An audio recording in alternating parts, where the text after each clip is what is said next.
sugar, spice, and everything. Bryce. These were the ingredients chosen to create the perfect YouTube series. But Professor Mundane. accidentally added an extra ingredient to the concoction. Chemical. Tea. Thus, This week in Philadelphia Sports was born. Hey guys, welcome to another episode of This Week in Philadelphia Sports, where we sum up everything that happened this week in Philadelphia Sports.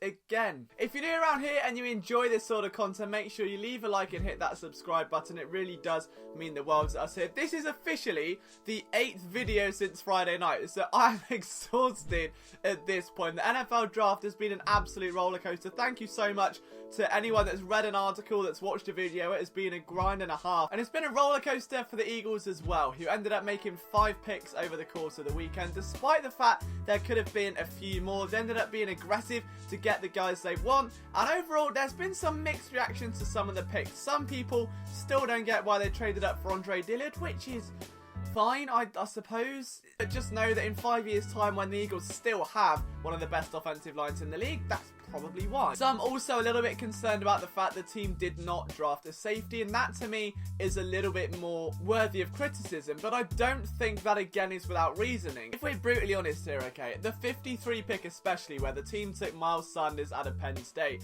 there's no excuse to whiff on that pick, because the Eagles had the entire draft board fall into their laps. I have never known a draft board fall the way it did. You had guys like Chauncey Gardner-Johnson, you had some very interesting defensive tackles, some intriguing receivers. The whole running back board, with the exception of Josh Jacobs, was still in front of you, and they went with Miles Sanders. So even though I'm not especially high on the pick, I'd much rather seen Darrell Henderson at 53. But for fans, you can't be that angry at it, because that's who the Eagles clearly wanted. And as you went down and down and down, the safeties just continued to slowly go. The fact Chauncey Gardner-Johnson was on the board on day 3 is absolutely bewildering to me. There was clearly a reason for it, and I think especially with this Eagles team, there's a reason they didn't pick linebacker, they didn't go with a safety. I put an article up today on phillysportsnetwork.com. There's a thumbnail. It looks all pretty, so go and read that if you fancy it a bit later on, about why this may be. And I personally think that it reminds me a lot of Jalen Watkins, former corner out of Florida that struggled in his rookie campaign after giving up a 73-yard touchdown to the Bears. Ended up spending a year with his brother Sammy Watkins in Buffalo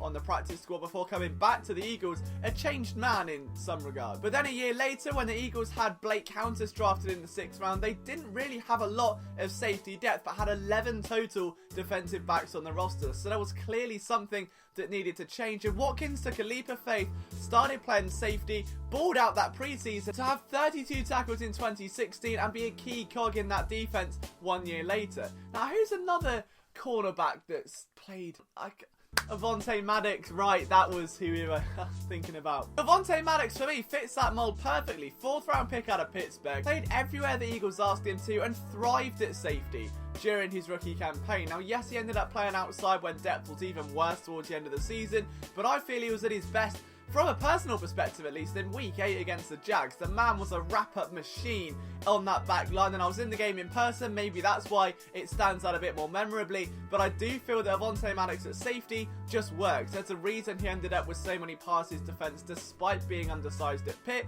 and I think that could be why. Another player to keep in mind, of course, would be Rasul Douglas, but in such a strange contract scenario where he just can't seem to get on the field for love nor money, I'm not sure whether the team would trust him. Put it this way, if the team don't trust in him enough to play cornerback to the point they'd rather Dexter McDougal come in first, I don't think they're going to move him to safety when you've got Andrew Sendejo and a couple other guys as well. It just doesn't make sense. However, with such a versatile secondary, you can't even write off a guy like Jalen Mills maybe moving up there. There are so many guys who could play safety who haven't yet, who maybe have had collegiate experience like Jalen Mills.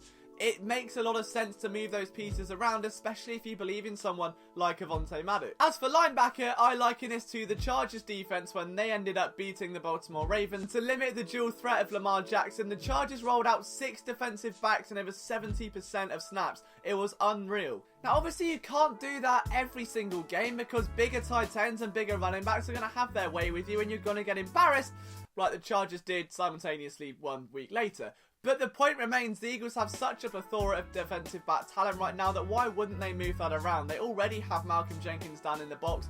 Why can't they experiment with the guys they've got? Not only that, but even at linebacker, you've got Nigel Bradham. Paul Warlow is coming off a torn ACL. We never got to see what he could do, so this could be a big year for him.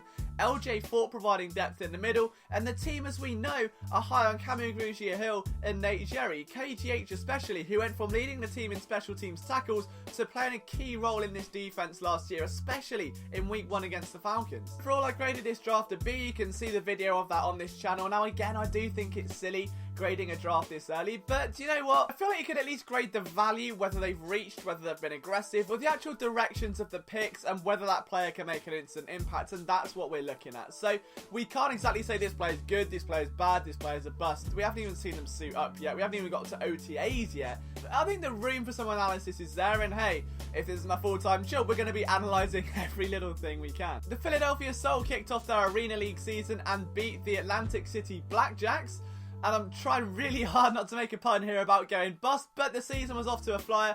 We had writers down there covering the game. They're on the lookout for coverage of the Soul coming soon. We want to do some really interesting things with the team, especially when I get out to Philadelphia a little bit later in the year. But yeah, the Soul off to a flying start, of course owned by Ron Jaworski, and it's football between now and the summer. What's not to like? The Phillies are fresh today off a big win over the Miami Marlins and currently sit atop the Eastern Conference with a 3-win differential. So I guess you could say it's always sunny, and I'll see myself out. I'm out. I'll see myself out. I'm gone. But we do seem to have hit a new problem, and I'm not talking about pitching. I'm not talking about hitting or hitting or whatever the word is in baseball. But we've got another issue with opposing pitchers trying to effectively concuss whoever's playing for the Phillies. First it was Rhys Hoskins, then we've had Segura actually get hit in the head by a ball.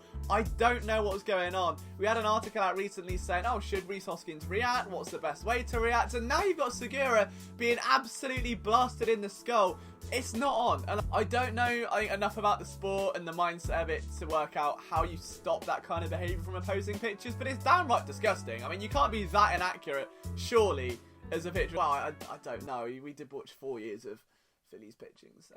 Either way, the Phillies are atop the Eastern Conference, and bizarrely, my Twitter timeline the other week was filled with, oh, Bryce Harper isn't as good as advertised, and I'm like, okay, so what, he's not hitting 9 home runs a game?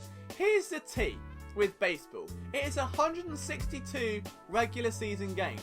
Do not panic. I've just worked this out, actually. They are 1/6 of the way through the regular season. 1/6. For context, do you know how many regular season games in the NFL that would be? 2.6. Would you say Carson Wentz is a bust after 2.6 games of his rookie season? Would you say that Sanders isn't a fit for this scheme after 2.6 games in this system?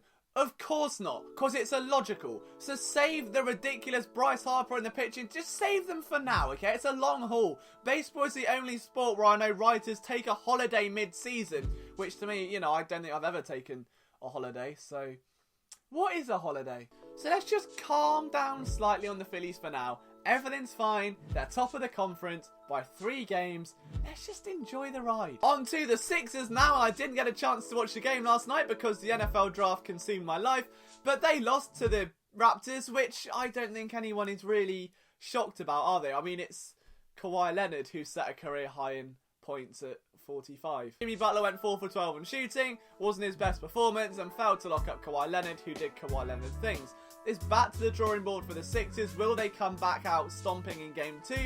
I don't know. It's an interesting matchup. I genuinely feel like this series could go to 7 games, but it's one of those where if the Raptors get off to a hot start and all of that momentum is then left with the Sixers to pick up at home, are those young guys going to be able to handle it? Is Brett Brown's coaching going to come into question yet again?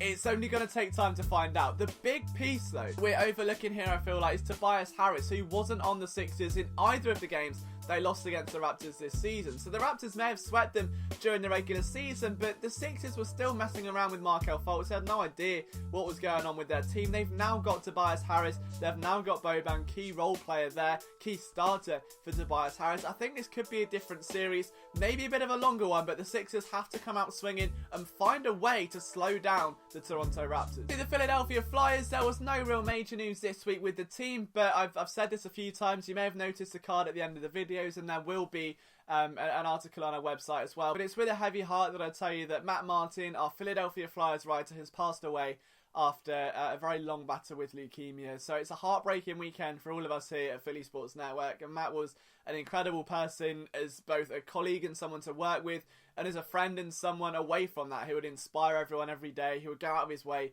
to put everyone before him and make sure that everyone was smiling and laughing and making jokes. So a tremendous father, a loving brother, husband, and a friend to all of us here at Philly Sports Network. So if you could just show your condolences to his friends and family, if any of you knew him or his family or are familiar with his work at what he did at our site. But yeah, I just wanted to put that out there, because it is something as a company that's hit us quite hard, and as it would with any company. And Matt was just such a big part of what we did, and his influence on us as people to live life to the fullest, and the lessons that he taught us, it's just worth kind of celebrating his life and his achievements and just how special he really was. So rest in peace, Matt. We'll be dedicating a lot of our content to you in the future, and hopefully make you proud with what we can do with Philly Sports Network. The Philadelphia Union, meanwhile, keep rolling with their unbeaten record. They drew 1-1 with the Vancouver Whitecaps and currently sit third in the Eastern Conference. So it's been a big few weeks for the Union, and again, I said this last week, this is the most excited I can remember ever being about the Philadelphia Union and their playoff hopes moving forward. There does seem to be a little bit more willingness to adjust now from coach Jim Curtin. Whether or not that trend continues, we'll only have to find out, but I do feel like as of right now, the Union is certainly pushing in the right direction. But thank you so much for watching, guys. I hope you've enjoyed the content, and of course, what has been a crazy weekend with the NFL draft. I think I've now done 14 articles and 8 videos since Friday night, so I am well and truly shattered.